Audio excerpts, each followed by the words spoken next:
súčasnosti rezonuje v spoločnosti téma nezamestnanosť a strata práce. Na druhej strane žijeme na dlh. Čo sa stane, keď stratíme prácu?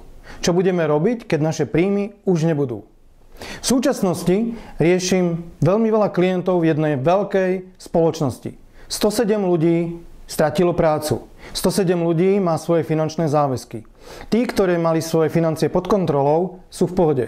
Tí, ktorí nemali plán B, nemali svoj finančný plán, strachujú sa o strechu nad hlavou. Mať plán B je vedieť, ako riešiť akúkoľvek finančnú situáciu, ktorá ma postretne. Plán B je finančný plán.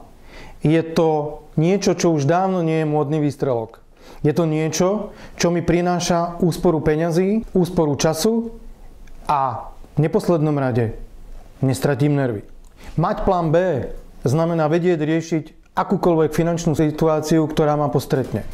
Plán B je môj vlastný osobný finančný plán. Ak chcete mať vypracovaný finančný plán, poďte sa pozrieť, ako sa to dá urobiť.